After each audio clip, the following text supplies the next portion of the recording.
পাওয়া যায় না, পাওয়া হয় না, এবং আমরা লুকিয়ে থাকি যে কখন আমরা বিদেশে ফিরবো এবং এই পুরো জিনিসটা আমরা পাবো। এত বড় স্টেজ, এত এত এত মানুষ সামনে আমরা খুশি, আমরা পাই। আমরা খুবই সচেতন করবো, চেষ্টা করবো মূলত আপনাদের গান শোনানোর, এবং চেষ্টা করবো যাতে আপনাদের ব্যান্ডের গানটা খুব ভালো লাগে। যদি খুব খারাপ লাগে, ওখান থেকে চিৎকার করে বলবেন যে খুব বাজে হচ্ছে, সব বোরিং হচ্ছে। আমরা চেষ্টা করবো সেটাকে এক্সাইটিং বা ইন্টারেস্টিং করার কোনো একটা ভাবে।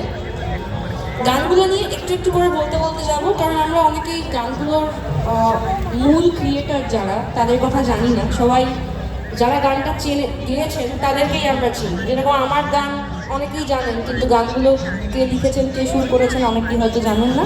সেগুলো একটু বলতে বলতে যাবো। যেমন যে গানটা গাইলাম, আপনারা সবাই এই গান শুনেছেন।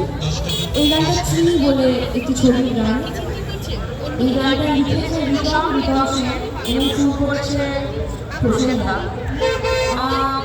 এরপর একটা রবীন্দ্রসঙ্গীত গাইলাম। আমি বহু বছর আগে হইচই বলে একটা অ্যাপটা আছে, সেই অ্যাপে চরিত্রহীন বলে একটা ওয়েব সিরিজের জন্য একটা রবীন্দ্রসঙ্গীত দিয়েছিলাম।